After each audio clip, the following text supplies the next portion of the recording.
The tarot consists of a deck of 78 cards of uncertain origin and date. The deck is divided into two general sections. The smaller group, made up of 22 cards, are called the major trumps.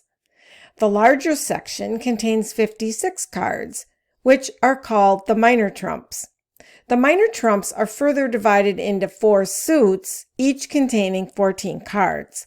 In Chapter 29 of his book, The Secret Teachings of All Ages, Manly Palmer Hall offers his analysis of the tarot cards. Some of the terms he uses correspond to modern-day terms for the cards, but some might be unfamiliar to the modern occult student. Hall says the 4 suits of the minor trumps are called rods, cups, swords, and coins. And the more modern terms for these minor trumps are cups, pentacles, swords, and wands.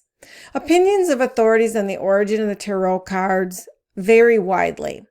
Hall offers his own thoughts on that matter and states that, quote, "It is probable that the tarot cards were part of the magical and philosophical lore secured by the Knights Templars from the Saracens, or one of the mystical sects then flourishing in Syria," end quote. He discusses his thoughts regarding the main reason knowledge of the cards was concealed by the Templars. The Knights concealed the information by using arcane symbols and presenting the cards as a device for amusement and gambling. They became what we know of today as playing cards. Persecution by the all-powerful Catholic Church during the Middle Ages provided a powerful motivation for hiding the occult meaning of the tarot. Hall points out that some authors say the origin of the cards can be traced back much farther in time, in fact, all the way back to the ancient Egyptians. He quotes various authors on the subject. One author says the word tarot itself is devised from 2 Egyptian words, tar, meaning road, and ro, meaning royal. The translation would then be that the tarot constitutes the royal road to wisdom. Another author, Frenchman P. Christian, writes in his book History of Magic that the cards were utilized in an initiation into the Egyptian mysteries. In this interpretation, the 22 major tarot were posted on huge trestle boards that lined a great gallery. Each initiate of the mysteries would parade through the gallery and stop before each card. The initiator would then describe the symbolism of the card to the initiate. After describing all of this, however, Hall says there is no real satisfactory evidence to prove that the cards had an Egyptian origin. He points out that the symbolism of the cards seems more French than Egyptian. According to Hall, the tarot contains elements of both Rosicrucian and Masonic symbolism. For example, the letters in the word rota, if rearranged, become tarot. Apparently, there is some evidence that Sir Francis Bacon utilized tarot symbolism in his ciphers. Also, a Pythagorean numerologist can see a relationship between the designs on the cards and numbers. Students of the alchemical tradition will likewise see significance in the sequence of the cards. In addition, there is an analogy that can be drawn between the parts of the human body and the cards. Hall says the cards are the key to what he terms the magical constitution of man. He says that the symbols on the tarot cards represent the laws governing all phenomena.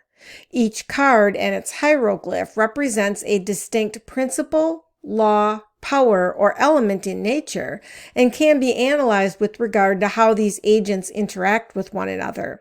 The cards also have a philosophical meaning. This is why Eliphas Levi, the French esotericist, poet, and author of more than 20 books about magic, Kabbalah, alchemical studies, and occultism, says this in his book, Transcendental Magic, quote, "An imprisoned person with no other book than the tarot, if he knew how to use it, could in a few years acquire universal knowledge and would be able to speak on all subjects with unequaled learning and inexhaustible eloquence," end quote.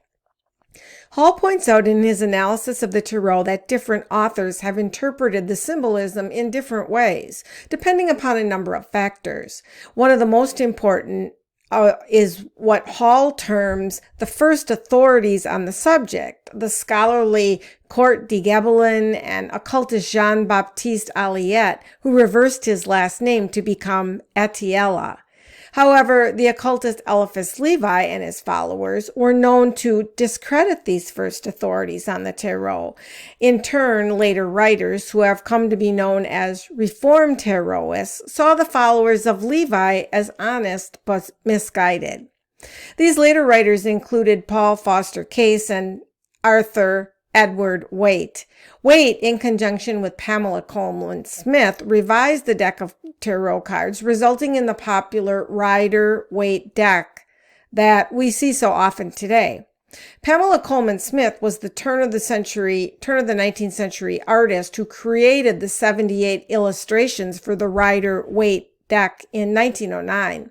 Arthur Edward Waite, born in 1857, was a scholarly mystic who wrote extensively on occult and esoteric matters, and he was the co-creator of the Rider-Waite tarot deck. This is the deck that most people associate with the tarot.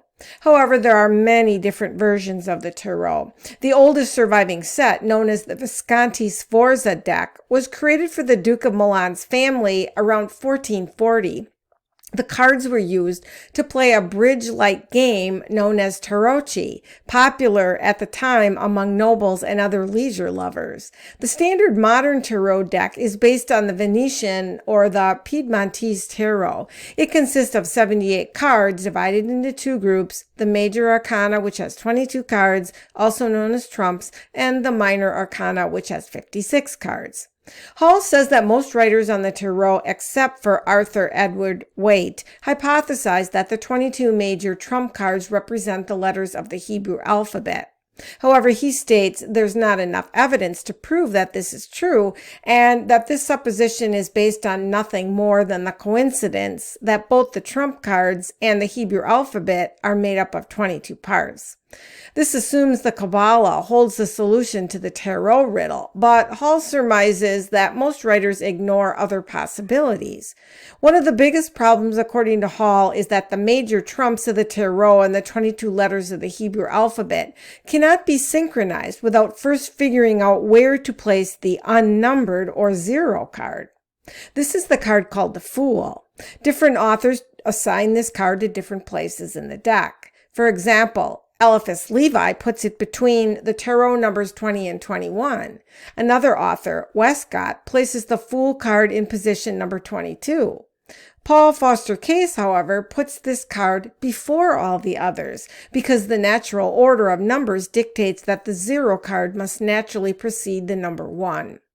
Hall presents an explanation for all of the confusion. He says that the major tarots may no longer be in the same sequence as they were originally for perhaps the Egyptians or even their Arabian successors. Maybe the cards were purposely confused in order to more properly conceal their secrets. After all, Hall points out that the tarot cards eventually, for what he terms the foolish and ignorant, became playthings, what we know of today as playing cards. These playing cards, he notes, in some instances even become instruments of vice. Hall goes through all 22 of the major trump cards of the tarot, and he gives his interpretation of each.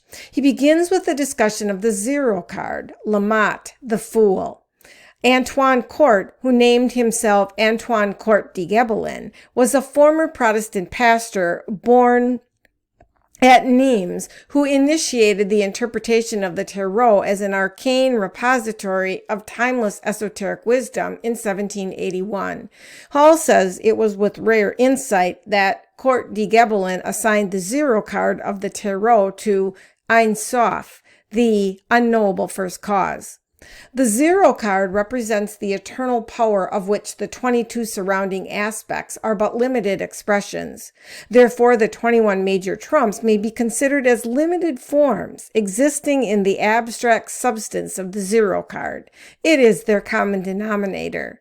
The zero card, Lamat, the Fool, has been likened to the material universe because the immortal sphere is the world of unreality. The lower universe, like the immortal body of man, is only a garment.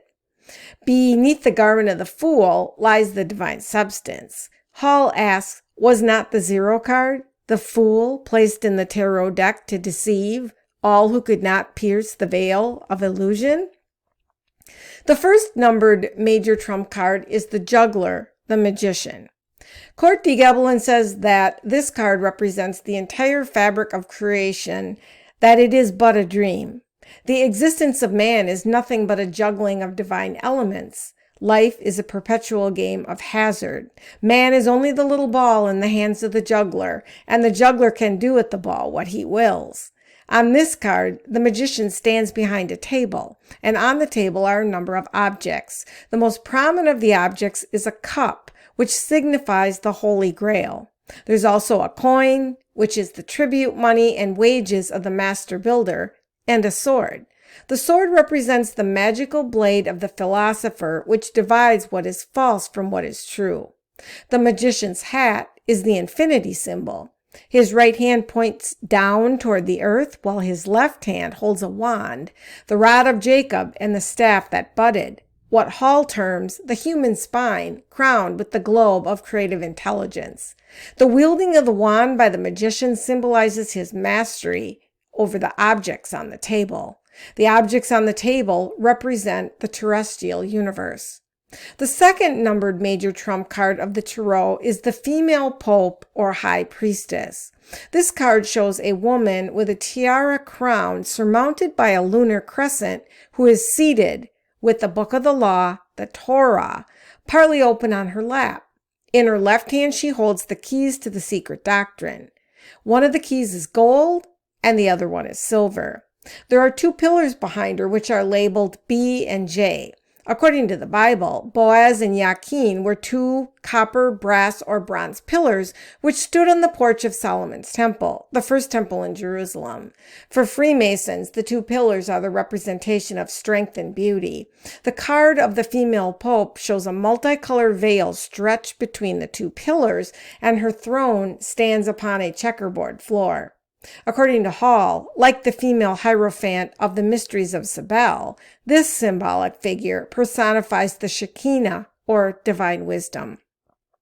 The third numbered major trump card of the tarot is the Empress. She is shown seated upon a throne, holding a scepter with an orb on it. She's sometimes pictured as pregnant because this is symbolic of the power from which emanates the entire tangible universe. Usually she's crowned, or her head is surrounded by a diadem of stars, or sometimes both. Hall says she represents the threefold spiritual world out of which proceeds the fourfold material world. And to the graduate of the College of the Mystery, she is the alma mater out of whose body the initiate is born again. The fourth numbered major trump card of the tarot is the Emperor. Hall says his symbols declare the Emperor to be the demiurgus, the great king of the inferior world. He's seated on a throne, which is a cube stone, and he's dressed in armor. In his hand, he carries an orb or scepter, which designates him as supreme ruler of the world. On his armor are depicted the symbols of the sun and moon. The position of his body and legs form the sign of the ancient alchemical monarch, which Hall says is the symbol of sulfur. The fifth numbered major trump card of the tarot is the Pope, or hierophant. This figure represents the high priest of a pagan or Christian mystery school. He's seated on a throne, wears a tiara, and carries in his left hand the triple cross surmounting the globe of the world. Hall says his right hand bears the stigmata upon its backside. The card depicts 2 supplicants kneeling before him. The back of his throne is made up of 2 columns, which Hall says represent the celestial and the terrestrial. The Pope, or hierophant card, signified the initiate or master of the mystery of life. According to the Pythagoreans, he is the spiritual physician. The 2 figures that kneel in front of him represent polarity. He's depicted sitting on a throne in order to show he has elevated his consciousness to the plane of spiritual understanding and reality. Hall says in the Egyptian tarot he wears the uraeus, and a white and black figure, life and death, light and darkness, good and evil, kneels before him.